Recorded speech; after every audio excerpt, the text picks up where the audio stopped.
Hi all, मी ना आता just gulab jamun बनवते. तर आज ना मी रेडी टू मेक न आणता मला खवा मिळाला होता. काल मी रिलायन्स मॉलमध्ये गेले होते, तर तिथे स्टार बाजारमध्ये ना मला खव्याचं पाकिट मिळालं होतं. एका देसी फार्महून ब्रँडचं होतं.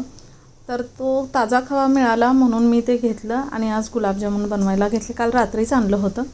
तर तुम्ही आधी जर खव्याचे गुलाबजामुन बनवले असतील तर ते बनवले की तेलात टाकले की फुगत नाही. तर हा जो खवा आहे ना, याचे मी बनवलेत. तर हे आता तेलात टाकल्यावर ना जितके लहान गोळे आहेत ना त्याच्यात डबल ते होत आहेत तेलात टाकल्यावर.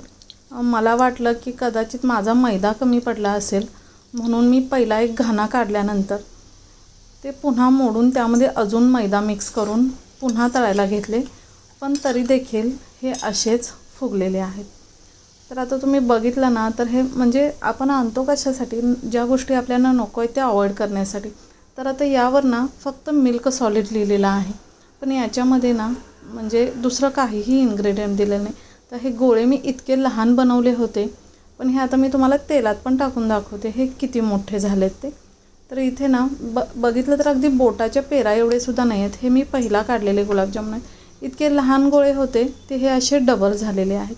म्हणजे मी आता इतकी लहानपणापासून घरी बनताना बघते, पण ते कधीच असे साईजमध्ये फुगत नाही आहेत. तर काय कारण असावं मला माहीत नाही आहे. तुम्हाला कुणाला माहिती आहे का, किंवा तुम्ही कधी हा देसी फार्मचा खवा आणून कधी तुम्ही असे गुलाबजामुन केलेले आहेत का? कारण ते रेडी टू मेक पॅकेटचे जे असतात ना, ते म्हणजे असे नाही आवडत घरी खायला. मुलांना तर देणं चांगलंच नाही आहे, पण त्याचे चांगलेही होत नाही आहेत. तर आता हे गुलाबजामुन ना मी ते तळून काढलेले आहेत. तर आता जे बाकीचे गोळे मी बनवलेत ना, ते मी तुम्हाला लागलेच आता करूनही दाखवते. पण तुम्ही जर कोणी हे ब्रँड वापरून बघितलं असेल किंवा विकतचा खवा तुम्ही वापरला असेल, तर तुम्ही मला नक्की कमेंटमध्ये सांगा की हे असे का झाले असेल.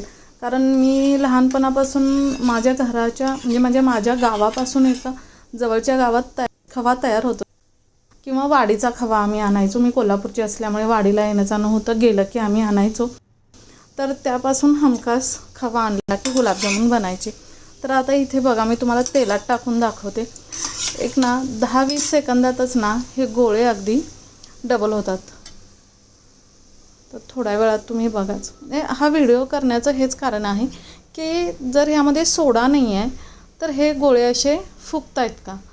नाही फुगायला पाहिजे जनरली. म्हणजे मी इतके वर्ष बनवते, कधीच फुगले नव्हते. आज हे असं पहिल्यांदाच झालं आहे माझ्या बाबतीत, आणि का झालं असेल मला कळत नाही आहे.